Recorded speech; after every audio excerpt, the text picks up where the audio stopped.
going to tell you 5 things that I learned after doing yoga for 30 days. While I'm doing my hair. My hair's finished now. I'm rewinding. The first thing that I learned from doing yoga for 30 days was consistency. For me, I'm a type of person who doesn't really finish what they started, ever. So I tried to do this challenge 10 years ago. And so for 10 years, I've been going back and forth to go 40 days and then I stop. 20 days, then I stop. 30 days, and then I stop. I've just ever been consistent. So consistency for me needs to flow within your whole life. Actually, once you crack the code of consistency, you are, I think, setting yourself up for a really good start. Consistency for me means that you show up for yourself, you make true to what you want to do, you make it happen, you make the days count as well. The days for you are not just moving along, they are intentional, the days have a structure to them. So with this 30-day challenge for me, that's what I understood from that. Every day 1% better makes for 30 days later. You actually can say that you enjoy the structure of routine. You enjoy having something in place for 7 p.m. at night, 6 a.m. in the morning, whatever the case may be. When that time comes around, right, I'm setting this time aside for myself.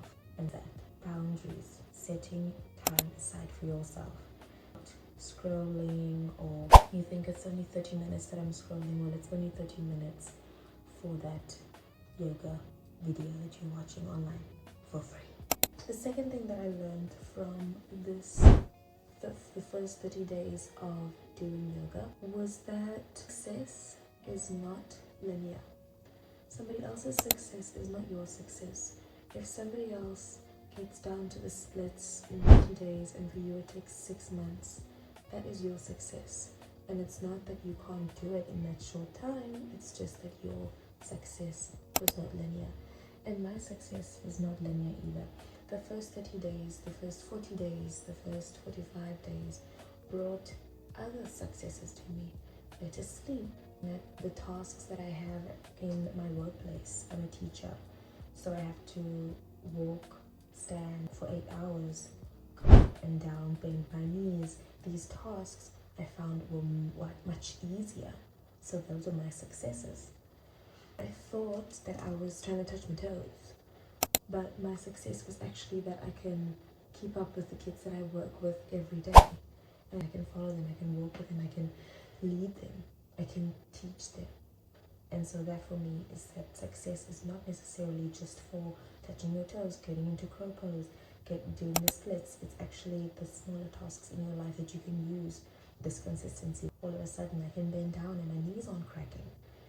Number 3, procrastination is not it, okay? It's not the way that we are meant to be living our lives, spending our days and our hours. There were days when I would procrastinate doing the yoga until 11 o'clock.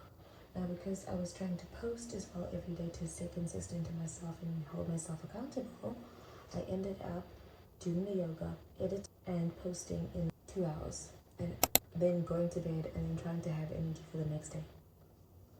Procrastination is not it, hey?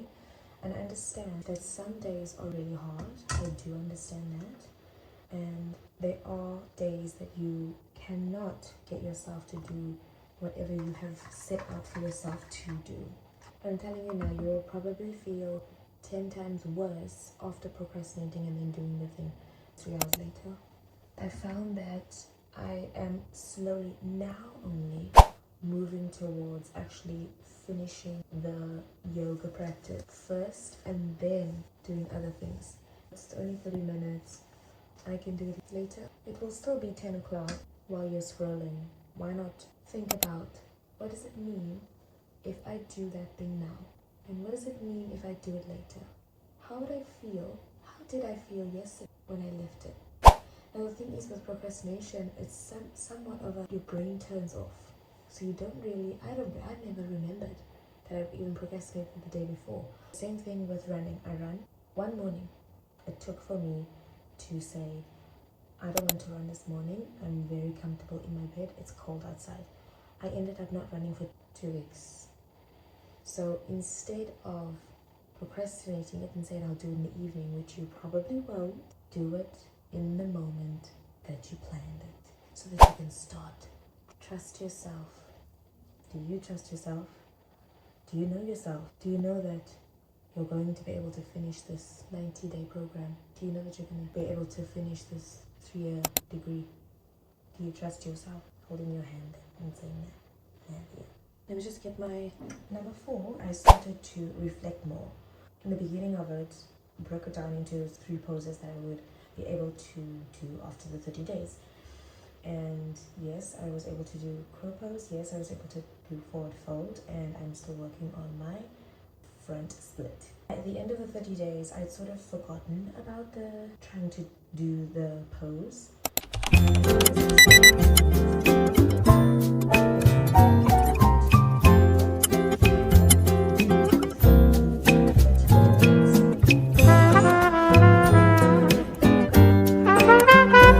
Intentional with these 30 minutes in your life so that tomorrow when you come back, you know that you are going to feel good about yourself after this thing. Is this something that somebody who loves themselves will do? So these are the sort of little questions I was asking myself. Yes or no? If it was not something that somebody who loves himself would do, I'm not going to do it. I'm not going to care about what other people think and what other people like to do. This is for the good of my future. What I am going to do now, preparing now, is for tomorrow. I'm being intentional. And so forgetting about the pose and actually thinking about what do I know about myself after completing this little verse. Am I just moving through the poses? Am I moving through the sequences? Am I just listening to what she's saying and then doing it? Am I enjoying myself? Being more reflective. It wasn't about the pose. And that was a really big thing. Because when I started doing yoga 10 years ago, I would see these beautiful pictures of these people doing lovely poses. And the first time that I did yoga, this program specifically 10 years ago, trying to do it, I stopped many times because I was thinking to myself that I couldn't ever get into this pose that this person is doing. The Instagram pages that I was scrolling on and looking, and I was like, why can she do that right now and I can't even do any remotely close to that? So comparing myself, thinking about the pose and trying to do that, take a step back, peel it back. That's not what yoga is about. And number 5, on the days that you don't want to, you have to. Definitely changed my perspective on thinking that I'm a little bit comfortable on the couch,